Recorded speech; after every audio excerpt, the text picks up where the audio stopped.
to an area of South Carolina known as the Sea Islands to give you a glimpse of what's known as the Gullah culture. It's an African-American community with a rich history. For generations, they've maintained and passed along their distinct values and traditions. And today we give you a look at their unique heritage and also show you ways you can protect and preserve your own family story.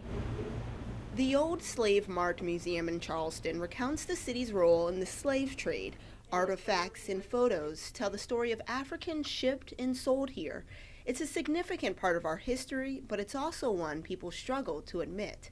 We didn't want to identify ourselves as descendants of slaves or as Gullahs. The Gullah community is known for its unique language, cooking, and customs.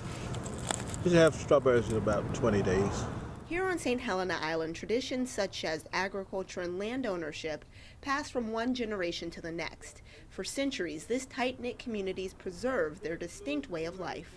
Because once we're gone, we take that history with us unless we've written it, we have books, and once the kids hold on to it, they will take on our roles to be keepers of the culture.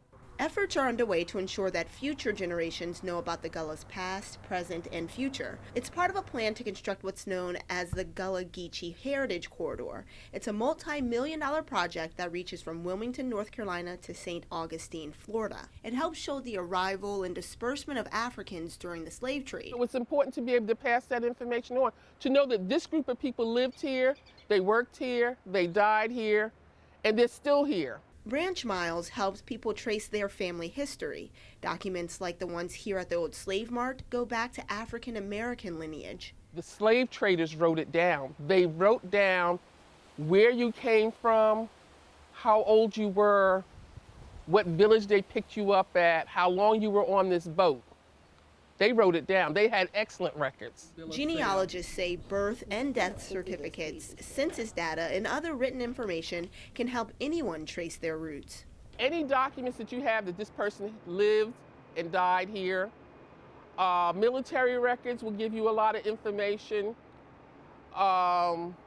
If they paid taxes, if they voted. And Branch Miles says antiques, photos, and important dates in your family's history, as well as exact locations of relatives, can help piece together your background. The biggest challenge is trying to find somebody who you know lived, but went by several names. Advanced technology such as computer software can help you organize, store, and share genealogical data. You can also use DNA samples to connect branches on your family tree. DNA, if you're looking at a Y chromosome DNA, it's only going to take you from father to son to father to son, and it can go back pretty far. Discovering traditions, values, and relatives is one of the best ways to preserve your family's unique story. To know what your ancestors have accomplished and what they have contributed to society. Also help our young people understand about their culture and embrace it and be proud of it. People here in the Gullah community hope planting seeds of knowledge about their ancestry helps keep their culture alive.